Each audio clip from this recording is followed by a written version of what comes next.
we'll invite Canadians to ask themselves, which leader has the experience to defeat Mr. Harper and the plan to repair the damage he's done? We're back with round two of the Sunday Scrum, and you'll be hearing much more campaign-style rhetoric from politicians of all stripes in the months to come. Much of the back and forth will occur in the House of Commons, of course. And as Parliament gets set to resume tomorrow, we're asking our panelists what we can expect from this session. Susan Riley and Rosemary Barton are in Ottawa. Martin Patriquin is in Montreal. So, Rosie, you're the first one that gets to look into the crystal ball. What are they going to be talking about tomorrow? I mean, they're going to talk about the economy. I think that will be the top issue, as we've been talking about, because there are lots of questions about how the government is going to get a balanced budget. It sounds increasingly like it's going to use that contingency fund of $3 billion to get itself there, but are there other things that it will do? So there'll be lots of questions about that. There'll be lots of questions about Iraq, because we heard in the past 10 days or so that Canadian forces had to fire back at ISIS fighters. And Canadian forces are spotting ISIS fighters on the ground and calling in airstrikes, which the opposition also thinks is much more combat-like than they had promised. And then there's going to be talk about terror and this terrorism legislation the government has been promising for months. And the debate there will be interesting because it will be about the government wanting to crack down on terrorists and radicalization. And then the opposition will have to find a way to not oppose it, because they don't want to be soft on terror, but to consider the limits or the concerns that they might have about Canadians' privacy and freedoms, which will be, I think, the delicate part of that debate. So there's actually going to be a lot. And then there's going to be all this campaigning and posturing throughout that, which is going to be the exhausting part.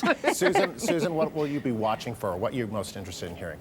The same things that Rosie just outlined, but I think the opposition is in a very weak position when it comes to the war in Iraq. And when it comes even to the anti-terrorism legislation, of which there is already abundant anti-terrorism legislation on the books. So this is to some extent for show, but to some extent it's just normal. For example, one of the government's objectives is to get the different security forces working together and sharing information. You'd think that would be a no-brainer, but anyway. So it's not all. I'm saying it's not universally bad.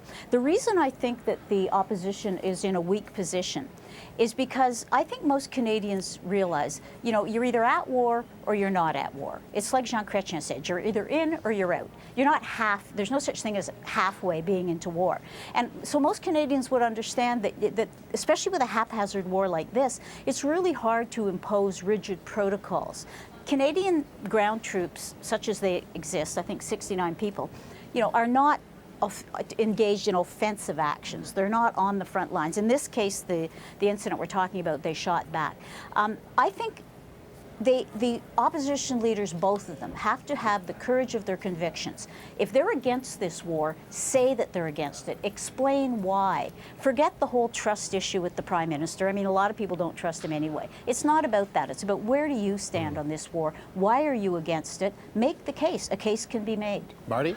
Yeah, and making that case, the argument gains traction the longer it goes on. I think we can fairly assume that they said 6 months originally. I think it's fair to assume that it's going to be prolonged eventually. The other thing too, I mean, this is the stark reality, is it's actually not going as well as people were saying it was going to go. ISIS is still very present in Iraq. They have pushed back, but like a tube of toothpaste, they've gone into Syria. They're still very, very much present on the ground, ISIS, that is. Is this going to morph into a combat mission, and then will all of a sudden Canadians start to go, hey, wait a second, what are we doing here? I don't think that Harper is going to increase the presence of bring boots on the ground or anything like that. I think that would be quite a dangerous thing to do, especially around October.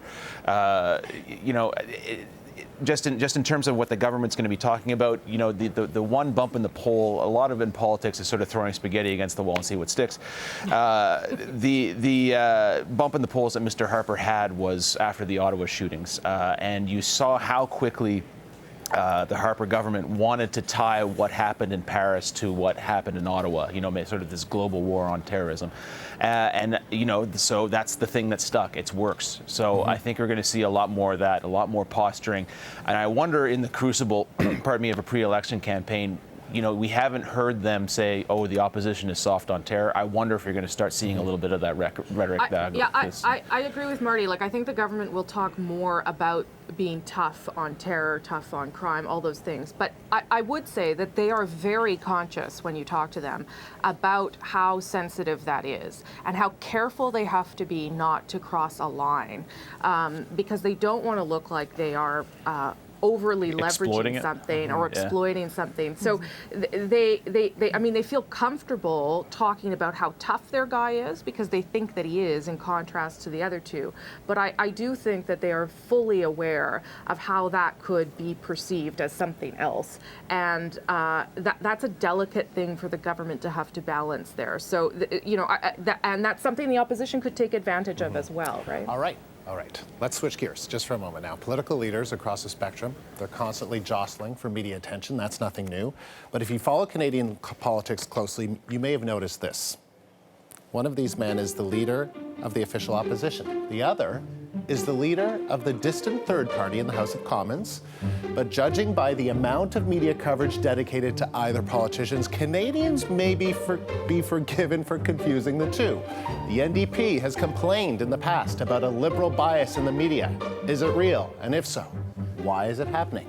Let's put that very question to our Sunday Scrum panelists. So, I was reading, where was I reading this? I don't know whether Mulcair said this or said this to a couple of journalists, but that the media sees him as a torn up edition of National Geographic magazine, and they see Justin Trudeau as the glossy cover of People magazine. So is that a fair characterization, Marty? Look, Mr. Mulcair has to realize something, and I'm sure he's realized it. Trudeau has a name. Trudeau has the age. He's in his 40s. He's got hair, and he's got cheekbones.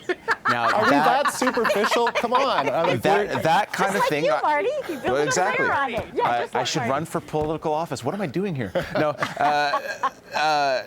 So that sort of thing, unfortunately for Mr. Mulcair, commands a huge media presence. You can't get around it. You can complain about it all you want, and it's not going to go away. You got to get sticks in the liberal narrative. The Conservatives came out in that one Ipsos poll this week, have managed to do it, have managed to poke through the noise and continue, face this sort of quote-unquote Justin onrush and make political gains out of it. Mr. Mulcair just has to do that and just don't complain about it. I mean, it's going to happen anyway, Rosie, you've been on a few NDP campaigns. What are they saying to you about this? Do they really feel this deep in their hearts that they're just not getting the kind of fair play that they should be getting, given the fact that they have 95 seats in Parliament versus 35 seats for the Liberals? I'm probably the wrong person to ask because this is part of my beat. It's my job to do stories on them and stay aware of what's happening with them. So, I'm not asking you what you think about it. I'm asking you, are they complaining to you? Do they say... Rosie has not been giving them a high enough profile. I pay attention to them because I know you do. But yes, they complain about it. For sure they complain about it. Regularly. I will get emails and calls about why Justin Trudeau was in the headlines on our network or why he got first dibs in a clip that I may have played or whatever. So yes, they're conscious of it. It upsets them. But there is a bigger frustration for them, and that is that in spite of the fact that their leader performs well, I think that that's, a fact. I don't think you can really dispute that. He does perform well in the House, and he answers questions well. Whether you like the answers is a different issue. He has very little name recognition. I mean, I talk to plenty of regular Canadians who are very astute and watch us on the news, and they still don't know how to say his name properly. A lot of them say Mulcair. That's a small thing, but that's a problem, right? So it's something that they're struggling with, and I think it's why you've seen all these shakeups in the back room for the NDP and other things that have changed. They need to get his strength known to Canadians, but at the same time, they need to somehow just get him known. Just get his face known, his name known, those things. The things that were easy with Jack Layton aren't easy here with Tom Mulcair. So it doesn't matter how good he is. If no one remembers his name, what are they going to do? So, Susan, go ahead. To me, the two problems are Justin Trudeau is more interesting to look at, and Thomas Mulcair is more interesting to listen to. And unfortunately, we live in a visual era. And television has more influence than radio, unfortunately, or not. Secondly, the polls for the last, 2 years, Rosie? Like at least year, have put Justin Trudeau ahead or slightly or very even with Harper.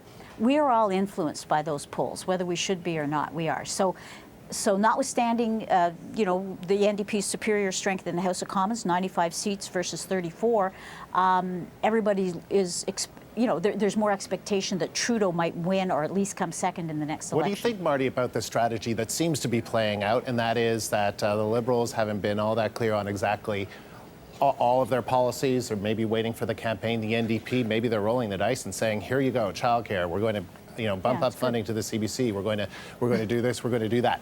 Is that an interesting strategy that could play well, or what do you make of it?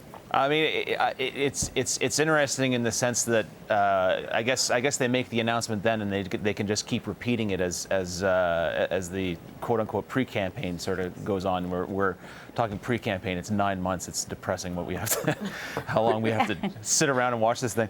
The one thing I would say just about Mulcair, and Rosie's totally right. I don't know if I had to go to the NDP website not too long ago, and I hadn't been for a while. I'm sorry, Mr. Mulcair. But you look at it now, and it is not just the NDP. It's Tom Mulcair's NDP. It's the way that Jack Layton's NDP. It's his face front and center. So I think they're trying to do exactly what Rosie was saying, was sort of get his face out. Because I mean, I think I don't want to be so cynical, because I like to think the Canadians are not that superficial, and then they're not just going to look at somebody that has a nice smile, but they actually want some substance, and they actually want to hear about policies. You know who the last person that made that point was, Andrew? It was Stéphane Dion. He used to trust the big heart and the big mind of the Canadian people, and look where it got him. The one thing the NDP is doing, it's almost like a mirror image of Harper's approach. They're keeping it really simple. They're tying it to simple numbers. 15% minimum wage. As Rosie said, it only affects, federally regulated people. But if you're struggling, if you're working for $11 an hour, and then you hear $15 an hour, you're thinking, whoa, okay, So I think they're focusing, and $15 a day daycare again. Very attractive, complicated. You have to get buy-in from all the provinces, expensive, and so on and so forth. But they're aiming at people who are struggling, who are open to listening. But I just want to say one more thing. Justin Trudeau's team is doing some things right, branding him, right? I mean, they may not be talking about substance yet. It's a choice that they're making. But for instance, he has this official photographer who follows him around everywhere and posts amazing pictures of him on Twitter and Instagram and everywhere. And that may not seem like a big deal, but when you actually follow these accounts, there are hundreds and hundreds of people retweeting them and looking at the pictures. And that's part of a branding thing, right? They want to show him traveling the country, meeting Canadians, and listening to people. So there's some things that they are doing, and it's not just about how he looks. It's about trying to brand him and position him as the person who's listening to Canadians, and they're consciously and aggressively doing those things. And so you have to give them kudos for recognizing what's working for him and what they're using now. Whether it will continue to work is a different issue altogether. So you got to wonder if Tom Mulcair is going to get an official photographer to follow him around and take pictures of him cradling babies and stuff. Maybe like he'll that. end up on the cover of People magazine. You never know. Well, interestingly enough, he was on the cover of our magazine not too long ago, and Mr. Mulcair was not complaining about media coverage that day. He was actually signing copies of it in the House. I bet. All right. Stop it. We have to stop it now, as much as I'd like to continue. Just saying. Great chatting with all of you. Thank you very, very much. Thanks. That is Susan Riley, of course, and Rosemary Barton in Ottawa, Martin Patrickman in Montreal. And at any time, if you want to join the conversation, send me a tweet at AndrewCBC. We'll be sharing some of your thoughts a little later.